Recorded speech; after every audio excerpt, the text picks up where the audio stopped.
नमस्कार दोस्तों, स्वागत है हमारे चैनल पर। तो आज है 9 तारीख 9 फरवरी और आज एग्ज़ाम हुआ है हिस्ट्री का। तो आज हम हिस्ट्री के वो सारा 100 प्रश्न आपको सही से आंसर बताने वाले हैं। आप सभी अपना-अपना प्रश्न सामने रख कर के मिला लेंगे कि कितना आपने सही किया और कितना गलत किया। तो चलिए हमारे पास है सेट एच हमारे पास सेट है, हम एच चेक कर रहे हैं। बाकी आपके पास जो भी सेट है, उस सेट को आप रख कर के क्वेश्चन को सवाल यहाँ पर देख सकते हैं कितना सही हुआ, कितना गलत हुआ। चलिए हम बनाना शुरू करते हैं यहाँ पर। पहला नंबर क्वेश्चन है कि राजकुमार शुक्ल ने पहली बार गांधी जी से कहाँ मुलाकात की? तो सबसे पहले वो गांधी जी जो है, गांधी जी से राजकुमार शुक्ल लखनऊ में मिले, इसलिए इसका आंसर आपका ए हो जाएगा। आंसर ए हो जाएगा। दूसरा प्रश्न है कि चौरी चौरा में कब पुलिस स्टेशन पर आक्रमण कर उसमें आग लगा दी गई? तो 5 फरवरी 1922 को इसमें आग लगा दी थी, यानी कि ऑप्शन नंबर ए इसका सही राइट आंसर है। तीसरा नंबर प्रश्न है कि रॉलेट एक्ट के खिलाफ देश भर में अभियान किसने चलाया था? तो देश भर में अभियान चलाया था गांधी जी के द्वारा चलाया गया था। तो ऑप्शन नंबर ए हो जाएगा इसका आंसर यहाँ पर। 4 नंबर प्रश्न है कि तुर्की में खलीफा का पद किसने प्राप्त किया था? किसने समाप्त किया था? तो ऑप्शन नंबर ए हो जाएगा कमाल अतातुर्क के द्वारा समाप्त कर दिया गया था। पांचवा नंबर प्रश्न यहाँ पर है। पांचवा नंबर प्रश्न में कह रहा है क्या कि गांधी जी के अमरीकी जीवनी लेखक कौन थे? अमरीकी जीवनी के लेखक कौन थे? तो लुई फीसर थे, लुई फीसर। ऑप्शन नंबर ए यहाँ पर राइट आंसर हो जाएगा। अब आपका प्रश्न नंबर है 6। छठा नंबर प्रश्न यहाँ पर कह रहा है क्या कि गांधी 1929 में कांग्रेस का वार्षिक अधिवेशन कहाँ हुआ था? 1929 में कांग्रेस का वार्षिक अधिवेशन कहाँ हुआ था? तो ऑप्शन नंबर सी लाहौर में हुआ था, लाहौर में हुआ था। अगला नंबर प्रश्न है 7वां नंबर कि दांडी मार्च कब शुरू हुआ था? तो दांडी मार्च शुरू किया गया था 12 मार्च 1930, 12 मार्च 1930 को शुरू किया गया था। ऑप्शन नंबर यहाँ पर बी हो गया आपका राइट आंसर। 8वां नंबर प्रश्न कि दूसरे गोलमेज सम्मेलन में कांग्रेस का नेतृत्व किसने किया था? यानी कि दूसरे गोलमेज सम्मेलन में कांग्रेस की तरफ से कौन जो है दूसरे गोलमेज सम्मेलन में भाग लेते थे? यहाँ ऑप्शन नंबर आपका ए हो जाएगा, गांधी जी वहाँ पर भाग लिए थे। 9वां नंबर प्रश्न यहाँ पर आपका दिया हुआ क्या है कि 1937 के चुनाव के बाद कितने प्रांतों में कांग्रेस के प्रधानमंत्री सत्ता में आए थे? तो ऑप्शन नंबर सी यानी कि 8। आपका 10वां नंबर प्रश्न यहाँ पर 10वां नंबर प्रश्न दिया हुआ कि अमेरिकी समाचार पत्रिका टाइम ने तकवे जैसे शरीर और मकड़ी जैसे पेरू कहकर किसका मजाक उड़ाया था? तो गांधी जी का मजाक उड़ाया था। तो ऑप्शन नंबर ए आपका राइट आंसर हो जाएगा यहाँ पर। 11 नंबर प्रश्न दिया हुआ है कि जिन्स ए कामिल क्या थी? तो जिन्स ए कामिल आपका नगदी फसल है, ये ऑप्शन नंबर ए आपका राइट आंसर हो गया। 12 नंबर प्रश्न यहाँ पर दिया हुआ है। 12 नंबर क्या कह रहा है कि बंगाल में चावल की कितनी किस्में पैदा होती थी? तो ऑप्शन नंबर सी यानी कि 50 होती थी। 13 नंबर प्रश्न यहाँ पर दिया हुआ है। 13 नंबर कि उस भूमि को क्या कहा जाता है जिस पर कुछ दिनों के लिए खेती रोक दी जाती थी ताकि वह अपनी खोई ताकत वापस पा सके? तो उसे पड़ौती कहते हैं। ऑप्शन नंबर बी यहाँ पर राइट आंसर हो जाएगा, ऑप्शन नंबर बी। 14 नंबर प्रश्न यहाँ पर दिया हुआ कि आइन अकबरी का लेखन किस वर्ष पूरा हुआ था? तो आइन अकबरी का लेखन जो हुआ था 1588 में हुआ था। ऑप्शन नंबर सी इसका राइट आंसर हो जाएगा। 15 नंबर यहाँ पर प्रश्न है कि 1526 में पानीपत के युद्ध में बाबर ने किसे हराया था? तो 1526 में बाबर ने इब्राहिम लोदी को हराया था और इब्राहिम लोदी को हरा करके मुगल साम्राज्य की स्थापना भारत में, तो इसलिए इसका ऑप्शन नंबर बी हो जाएगा, इसका राइट आंसर हो जाएगा।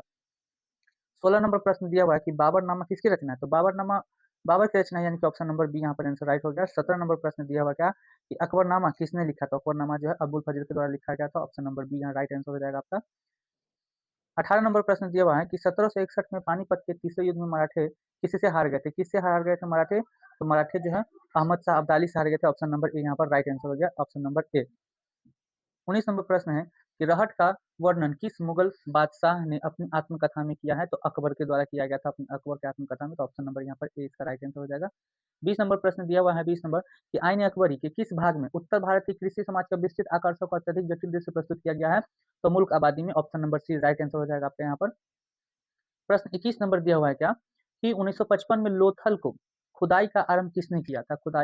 लोथल की खुदाई का आरंभ किसने किया था? तो एस आर राव के द्वारा किया गया था। ऑप्शन नंबर सी यहाँ पर राइट आंसर हो जाएगा। 22 नंबर प्रश्न है कि लोथल नामक हड़प्पा स्थल कहाँ स्थित है? तो लोथल कहाँ है? गुजरात में। ऑप्शन नंबर यहाँ पर बी इसका राइट आंसर हो जाएगा। बहुत ही बढ़िया प्रश्न था, सारा का सारा प्रश्न हमने करा दिया था बच्चे लोगों को। अब 23 नंबर प्रश्न है कि हड़प्पा सभ्यता की विशिष्ट पुरावस्तुओं में क्या शामिल है?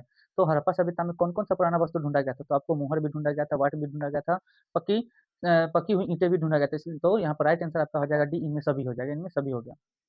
23 के बाद 24 नंबर प्रश्न है कि प्राचीन वनस्पति के अवशेषों के अध्ययन में विशेषज्ञ कौन होते हैं? तो प्राचीन अवशेषों के अध्ययन में विशेषज्ञ होते हैं पूरा वनस्पतिज्ञ। ये ऑप्शन नंबर ए आपका राइट आंसर हो जाएगा, ऑप्शन नंबर ए। 25 नंबर आपका प्रश्न दिया हुआ है यहाँ पर। 25 नंबर की मेसोपोटामिया के लेख में किसे नाविकों का देश कहा गया है? नाविकों का देश किसे कहा गया है? तो मेलुहा को कहा गया। ऑप्शन नंबर सी यहाँ पर राइट आंसर हो जाएगा। 26 नंबर प्रश्न में क्या कह रहा है कि हड़प्पाई वाट सामान्यतः किस पत्थर से बनाए जाते थे? तो यहाँ पर ऑप्शन नंबर ए हो जाएगा चट। 27 नंबर प्रश्न में क्या कह रहा है? 27 में कह रहा है क्या यहाँ पर कि भारतीय पुरातात्विक सर्वेक्षण के पहले डायरेक्टर जनरल कौन थे? तो बहुत ही आसान प्रश्न है, इसका आंसर आपका हो जाएगा ए, कनिंघम हो जाएगा। 28 नंबर प्रश्न में कह रहा है कि मोहनजोदड़ो किस नदी के किनारे स्थित है? 28 नंबर प्रश्न को हमने ट्रिक लोगों बच्चों को बताया था कि देखिए, हड़प्पा सभ्यता को हम सिंधु भी कहते हैं, तो हड़प्पा का सिंधु नहीं होगा। तो अगर हड़प्पा का सिंधु नहीं हुआ तो मोहनजोदड़ो का सिंधु हो जाएगा, तो इसलिए इसका आंसर हो जाएगा बी नंबर सिंधु सिंधु नदी। 29 नंबर प्रश्न यहाँ पर कह रहा है कि मगध की प्रारंभिक राजधानी कौन थी? तो मगध की प्रारंभिक राजधानी राजगीर थी, ऑप्शन नंबर बी इसका राइट आंसर हो जाएगा। 30 नंबर प्रश्न में क्या है कि 30 नंबर प्रश्न में कह रहा है कि कनिष्क अपने नाम के आगे क्या उपाधि लगाते थे? तो कनिष्क अपने नाम के आगे देवपुत्र लगाते थे, देवपुत्र, ऑप्शन नंबर बी आपका राइट आंसर है। 31 नंबर प्रश्न है कि गुरु नानक के बाद कौन गुरु पद पर आसीन हो गया था? तो गुरु अंगद यहाँ पर आसीन हो गया था, ऑप्शन नंबर बी इसका राइट आंसर हो गया।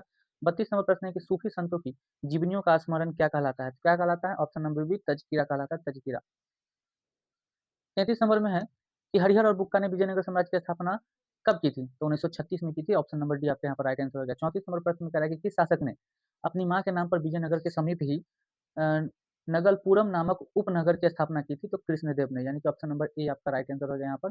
35 नंबर प्रश्न में क्या कह रहा है कि गोपुरम क्या है? तो गोपुरम मंदिरों का प्रवेश द्वार है, तो बहुत ही फेमस प्रश्न है यहाँ पर, ये बहुत ही ज्यादा ट्रेंड करता है ये प्रश्न। तो मंदिरों का प्रवेश द्वार, यानी कि ऑप्शन नंबर बी आपका यहाँ पर राइट आंसर हो गया।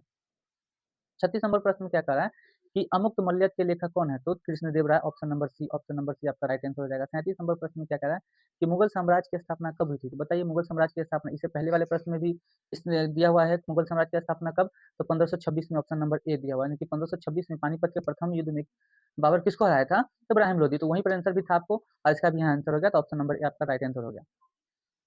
38 नंबर प्रश्न है कि विजयनगर के सभी राजकीय आदेशों का सामान्यतः किस लिपि में श्री विरूपाक्ष लिखा रहता है? तो आपका यहाँ पर आंसर हो गया क्या? ऑप्शन नंबर आपका डी हो गया, नंदी नागरी, नंदी नागरी ऑप्शन हो गया आपका। अगला प्रश्न 39 नंबर दिया हुआ है कि चिदम्बरम का मंदिर कहाँ है जिसके गोपुरम में कृष्णदेव राय की प्रतिमा स्थापित है? तो ऑप्शन नंबर सी तमिलनाडु में, तमिलनाडु में। 40 नंबर प्रश्न में कह रहा है क्या कि 1510 में गोवा पर किसने विजय प्राप्त किया? तो पुर्तगाली ने वहां पर अधिकार कर लिया था 1510 में गोवा को। 41 नंबर प्रश्न में कह रहा है कि भोपाल की किस बेगम ने सांची में एक संग्रहालय और अतिथिशाला बनाने के लिए अनुदान दिया था? तो सुल्तान जहां बेगम, ऑप्शन नंबर बी आपके यहाँ पर राइट आंसर हो जाएगा।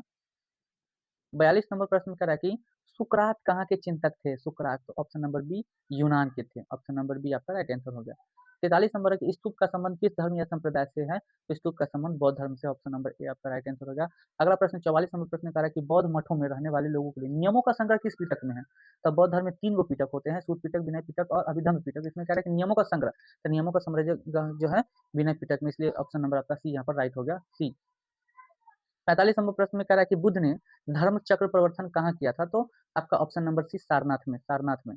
46 नंबर कह रहा है कि जैन धर्म के 24वें तीर्थंकर कौन थे? तो ये प्रश्न भी कोई याद करने की, ये तो ऐसे ही लोग रट के जाते हैं, महावीर, ऑप्शन नंबर डी आपका यहाँ पर हो गया, डी। 47 नंबर प्रश्न में कह रहा है क्या कि थेरी गाथा किस पीटक का हिस्सा है? थेरी गाथा, तो ऑप्शन नंबर ए सूत पीटक का ही हिस्सा है, सूत पीटक का हो गया। 48 नंबर प्रश्न में कह रहा है कि 1854 में किसने सांची पर एक पुस्तक भिल्सा टेप्टोप्स लिखी है? तो James Ferguson, James Ferguson, option number A आपका यहाँ पर राइट आंसर हो गया, ऑप्शन नंबर राइट ए हो गया। फिर 49 नंबर प्रश्न में आप कह रहे हैं कि 5वीं सदी में निर्मित देवगढ़ के मंदिर किस देवता को समर्पित था? तो विष्णु को, ऑप्शन नंबर सी आपका यहाँ पर राइट आंसर हो गया। 50 नंबर प्रश्न में कह रहा है कि अलबरूनी ने किताब उल हिंद किस भाषा में लिखा था? किस भाषा में? तो अरबी भाषा में, ऑप्शन नंबर ए आपके यहाँ पर हो गया राइट आंसर। 51 नंबर प्रश्न में कह रहा है कि बंगाल में स्थायी बंदोबस्त कब लागू किया गया? बंगाल में स्थायी बंदोबस्त जो है आपको 1793 में हुआ था, यानी कि ऑप्शन नंबर डी आपका सही राइट आंसर हो गया। 52 नंबर प्रश्न है कि सूर्यास्त कानून से सबसे ज्यादा परेशानी किसे होती थी? तो सूर्यास्त से सबसे ज्यादा परेशानी जमींदार को होती थी, ऑप्शन नंबर बी आपका राइट आंसर हो गया। 53 नंबर प्रश्न है कि 1813 में ब्रिटिश संसद में पेश 5वीं रिपोर्ट के बारे में क्या सही है? तो ऑप्शन नंबर डी आपका राइट आंसर हो जाएगा इनमें सभी। फिर अगला प्रश्न दिया हुआ है 54 नंबर प्रश्न कि फ्रांसीसी बुकनान ने राजमहल की पहाड़ियों की यात्रा कब की? तो ऑप्शन नंबर ए आपका हो जाएगा 1801 से 1802। 55 नंबर की पहाड़ियाँ लोग अपनी झूम की खेती के लिए किसका इस्तेमाल करते थे? तो वो कुदाल का नहीं, हल का, सिर्फ हल का इस्तेमाल करते थे, तो ऑप्शन नंबर बी आपका यहाँ पर राइट आंसर है। 56 नंबर प्रश्न में कह रहा है क्या कि संथाल विद्रोह का नेता कौन था? संथाल विद्रोह का, बताइए ये प्रश्न। संथाल विद्रोह का नेता है Sidhu Kanu, option number C right answer आपका हो गया यहाँ पर। 57 नंबर प्रश्न है कि डेविड रिकार्डो कौन थे? तो वो एक अर्थशास्त्री थे, ऑप्शन नंबर बी आपके यहाँ पर राइट आंसर हो गया। 58 नंबर प्रश्न है कि दक्कन दंगा कहाँ शुरू हुआ था? तो दक्कन दंगा शुरू हुआ था आपका पूना, ए आपका राइट आंसर हो गया। 59 नंबर प्रश्न में क्या कर रहा है कि बहादुर शाह जफर 1857 के विद्रोह के नेता कब बने थे? तो बहादुर शाह जफर 1857 के विद्रोह के नेता बने थे 12 मई को, यानी कि ऑप्शन नंबर आपका सी यहाँ पर हो गया, ऑप्शन सी हो गया। अवध पर सहायक संधि कब थोपा गया था? तो इसका आंसर आपका हो जाएगा बी 1801। 60 के बाद 61 नंबर प्रश्न है कि 1857 के विद्रोह के समय अवध में डंका शाह के नाम से प्रसिद्ध कौन थे? डंका शाह के नाम से मौलवी अब्दुल्ला शाह जो है प्रसिद्ध थे मौलवी Abdullah Shah. Option number B आपका यहाँ पर आंसर राइट हो गया। 62 नंबर प्रश्न में क्या कह रहा है कि किस गवर्नर ने एनफील्ड राइफलों का इस्तेमाल शुरू किया जो सिपाहियों की विद्रोह का कारण बन गया? तो कैनिंग कैनिंग के द्वारा। ऑप्शन नंबर बी आपके यहाँ पर राइट आंसर हो गया। 62 के बाद 63 नंबर प्रश्न में क्या कह रहा है कि कानपुर में विद्रोह का दमन किसने किया था? तो कैंपबेल के द्वारा वो दमन किया गया था। ऑप्शन नंबर ए आपका हो गया राइट आंसर। 64 1857 के विद्रोह के समय इंग्लैंड का प्रधानमंत्री कौन था? तो लॉर्ड पामरस्टन। लॉर्ड पामरस्टन जो है वहाँ के प्रधानमंत्री थे। 65 नंबर प्रश्न में क्या कह रहा है कि कुंवर सिंह कहाँ के जमींदार थे? बताइए कुंवर सिंह कहाँ के जमींदार थे? तो जगदीशपुर के। ऑप्शन नंबर बी हो गया आपका राइट आंसर। 66 नंबर यहाँ पर है कि खूब लड़ी मर्दानी वो तो झांसी वाली रानी थी। ये पंक्ति किसने लिखी थी? बताइए, ये आप लोगों को बचपन में पढ़े थे। खूब लड़ी मर्दानी वो तो झांसी वाली रानी थी। यह पंक्ति किसने लिखा था? तो सुभद्रा कुमारी चौहान के द्वारा लिखा गया था। ऑप्शन नंबर आपका डी यहाँ पर right answer. Option number D हो गया। 67 नंबर प्रश्न है यहाँ पर 67 के फोर्ट विलियम किस शहर में स्थित है? तो कलकत्ता में स्थित है। ऑप्शन नंबर सी आपका राइट आंसर हो गया सी। 68 नंबर प्रश्न है कि विक्टोरिया टर्मिनल का निर्माण किस स्थापत्य शैली में हुआ था? तो इंडो सारा सैनिक में। ऑप्शन नंबर बी आपका यहाँ पर राइट आंसर हो गया। स्वेज नहर स्वेज नहर के लिए स्वेज नहर व्यापार के लिए कब खोला गया था? तो 1869 में खोला गया था। ऑप्शन नंबर बी आपका राइट आंसर होगा। Option number B. 70 नंबर प्रश्न है कि महात्मा गांधी दक्षिण अफ्रीका से भारत कब लौटे थे? कब लौटे थे? 1915 में लौटे थे। ऑप्शन नंबर सी आपका right answer. Option number C answer आपका राइट हो जाएगा। 71 नंबर प्रश्न में आपको क्या करा है कि करो या मरो का नारा किसने दिया था? तो करो या मरो का नारा आपको दिया था गांधी जी के द्वारा दिया गया था। Option number C. Option number आपका सी यहाँ पर राइट आंसर हो गया। प्रश्न है आपका क्या 1939 में फॉरवर्ड ब्लॉक की स्थापना किसने की थी? तो सुभाष चंद्र बोस के द्वारा शुरू किया गया था। यहाँ पर C option number C answer right हो जाएगा आपका। 73 नंबर प्रश्न की 16 अगस्त 1946 को प्रत्यक्ष कार्यवाही दिवस की घोषणा किसने की थी? किसने की थी? तो मुस्लिम लीग के द्वारा जो है प्रत्यक्ष कार्यवाही दिवस की घोषणा की गई थी। ऑप्शन नंबर बी आपका राइट यहाँ पर आंसर हो गया। 74 नंबर प्रश्न में क्या कहा कि भारतीय राष्ट्रीय कांग्रेस के प्रथम भारतीय महिला अध्यक्ष कौन थी? तो प्रथम भारतीय महिला अध्यक्ष डी नंबर हो जाएगा आपका यहाँ पर। डी नंबर हो जाएगा कौन सा? सरोजनी नायडू। सरोजनी नायडू आपका राइट आंसर हो जाएगा। 75 नंबर प्रश्न में क्या कर रहा है कि स्वतंत्र भारत के प्रथम भारतीय गवर्नर जनरल कौन थे? बताइए, इस प्रश्न में लोग कंफ्यूज कर जाते हैं कि स्वतंत्र भारत के प्रथम गवर्नर और प्रथम भारतीय गवर्नर जनरल कौन थे। तो यहाँ पर जो प्रश्न है उस हिसाब से आपका आंसर हो जाएगा डी सी राजगोपालचारी। सी राजगोपालचारी। इसी प्रश्न को जो है पोल साइंस के एग्जाम में पूछा गया था कि स्वतंत्र भारत के प्रथम गवर्नर कौन थे। वहां पर सिर्फ प्रथम गवर्नर पूछा गया था, लेकिन यहाँ पर है भारतीय गवर्नर। तो ऑप्शन नंबर आपका डी यहाँ पर सी राजगोपालचारी आपका राइट आंसर है। 75 के बाद 76 नंबर प्रश्न यहाँ पर है कि संविधान सभा की संघीय संविधान समिति के अध्यक्ष कौन थे? तो Pandit Jawaharlal Nehru. Option number A हो गया। ऑप्शन नंबर ए हो गया। 77 नंबर प्रश्न में कह रहा है क्या कि 13 दिसंबर 1946 को संविधान सभा के सामने उद्देश्य प्रस्ताव किसने पेश किया था? तो इसका भी आंसर डी हो जाएगा, जवाहरलाल नेहरू के द्वारा। 78 नंबर प्रश्न है यहाँ पर कि भारतीय संविधान कब लागू किया गया था? बताइए, संविधान लागू कब किया गया था? हम लोग सब दिन जो है संविधान लागू होने की वजह से हर साल जो है 26 जनवरी को झंडा फहराते हैं और सबको पता भी नहीं है। 26 जनवरी 1950 को जो है भारतीय संविधान लागू किया गया था। Option number B right answer है। 79 नंबर यहाँ पर प्रश्न है 79 में कि अंतरिम सरकार में कानून मंत्री कौन थे? तो Joginder Nath Mandal. Option number B आपका right answer. Option number B. 80 number प्रश्न में करा कि पृथक निर्वाचिका की मांग पर बहस करते हुए संविधान सभा किसने कहा कि अंग्रेज तो चले गए मगर जाते जाते शरारत के बीज भी बो गए? वल्लभ भाई पटेल के द्वारा कहा गया था। ऑप्शन नंबर बी आपका राइट आंसर है, बी। 81 नंबर में है कि तमिल संगम साहित्य में अधिमय किसे कहा जाता है? तो दास को कहा जाता है। ऑप्शन नंबर आपका बी यहाँ पर राइट आंसर हो जाएगा। 82 नंबर प्रश्न में क्या बाण भट्ट ने हर्षचरित किस भाषा में लिखा है? तो ऑप्शन नंबर ए संस्कृत में। ऑप्शन नंबर ए संस्कृत में। 83 नंबर प्रश्न है कि अशोक के अभिलेखों में मुख्यतः किस लिपि का उपयोग किया गया था? अशोक के अभिलेखों में मुख्यतः किस लिपि का?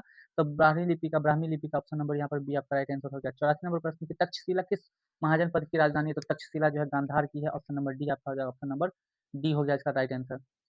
84 के बाद 85 नंबर प्रश्न यहाँ पर है कि रोमन साम्राज्य में किस भारतीय वस्तु की मांग जो है भारी थी? तो कपड़े का, मसाला का, जड़ी बूटियों का, इनमें सभी का। ऑप्शन नंबर डी आपके यहाँ पर राइट आंसर हो जाएगा। Option number D. 86 में है कि चीनी यात्री ह्वेनसांग किसके शासनकाल में आया था? तो हर्षवर्धन के शासनकाल में। ऑप्शन नंबर डी आपका यहाँ पर राइट आंसर हो गया। 87 नंबर प्रश्न में क्या रहा है कि अष्टाध्यायी के लेखक कौन थे? तो पाणिनि पाणिनि थे। ऑप्शन नंबर ए आपके यहाँ पर राइट आंसर हो जाएगा। अगला 88 नंबर प्रश्न है कि मनुष्य मिट्टी का संकलन कब हुआ था? 200 ईसा पूर्व से लेकर के 200 ईस्वी तक। ऑप्शन नंबर ए आपका राइट आंसर हो जाएगा। उसके बाद 89 नंबर प्रश्न है नवासी के सातवाहन शासक किस वर्ण के थे? तो सातवाहन जो है ब्राह्मण के थे। ऑप्शन नंबर ए आपका यहाँ पर राइट आंसर हो गया। ऑप्शन नंबर ए। 90 नंबर प्रश्न कह रहा है कि एकलव्य और द्रोणाचार्य की कथा महाभारत के किस पर्व में है? तो आदि पर्व में। ऑप्शन नंबर ए आपका राइट आंसर। ऑप्शन नंबर ए। 91 नंबर है संस्कृत में रचित खगोल विज्ञान, गणित और चिकित्सा संबंधी कार्यों का अरबी भाषा में अनुवाद कब से होने लगा है? तो 8वीं सदी से। ऑप्शन नंबर बी आपके यहाँ पर right answer. Option number B आपका राइट हो गया। 92 नंबर प्रश्न है यहाँ पर आपका इब्न बतूता किस शहर का काजी था? इब्न बतूता किस शहर के थे? तो दिल्ली के काजी थे, दिल्ली का। ऑप्शन नंबर आपका ए हो गया राइट आंसर आपका। 93 नंबर प्रश्न में क्या कह रहा है कि दारा सिक्कों का चिकित्सक कौन था? दारा सिक्कों का था तो इसका था Francois Bernier. Francois Bernier. Option number A आपका राइट आंसर हो जाएगा। 94 नंबर प्रश्न है कि नारियल तथा पान के पत्ते का वर्ण किस विदेशी यात्री ने किया था? तो इब्न बतूता। ऑप्शन नंबर ए इब्न बतूता के द्वारा किया गया था। 95 नंबर पुरी के जगन्नाथ मंदिर में मूर्ति किससे बनी हुई है? संगमरमर, चांदी, पलवा, पत्थर, लकड़ी। तो ऑप्शन नंबर डी लकड़ी का बना हुआ है, लकड़ी का बना हुआ है। 96 नंबर में है निम्न में से कौन नैनार संतों के भजन का संग्रह है? नैनार संतों के भजन का संग्रह है तो तिब्रम, तिब्रम ऑप्शन नंबर बी आपका आंसर होगा, ऑप्शन नंबर बी आपका राइट आंसर हो गया। 97 नंबर प्रश्न है कि 12वीं सदी में बासवन्ना के नेतृत्व में वीर शैव परंपरा का उद्भव कहाँ हुआ था? तो कर्नाटक में हुआ था, ऑप्शन नंबर बी, बी आपका राइट आंसर है। 98 नंबर प्रश्न में करा कि तुर्की, तुर्की से आने वाले मुसलमानों को क्या कहा जाता था? तो तुरुस्क कहा जाता था, तुरुस्क ऑप्शन नंबर बी आपका राइट आंसर हो जाएगा, बी बी। 99 नंबर प्रश्न है कि सुल्तान उल मशेख किसे कहा जाता है? तो निजामुद्दीन औलिया, ऑप्शन नंबर ए आपका राइट आंसर हो जाएगा। अंतिम प्रश्न लास्ट नंबर 100वां नंबर प्रश्न यहाँ पर है कि गुरु नानक का जन्म कहाँ हुआ था? तो गुरु नानक का जन्म तलवंडी में यानी कि पंजाब ऑप्शन में दिया हुआ है, पंजाब में हुआ था। तो आपका हमने 100 का 100 प्रश्न यहाँ पर कंप्लीट कर दिया है। तो अब आप लोग कमेंट में बताएँगे कि आपका कितना सही हुआ है, 100 में कितना सही हुआ और कितना गलत हुआ है। तो कमेंट करके बताएँगे आप ज़रूर कि कितना सही हुआ है, कितना गलत हुआ है।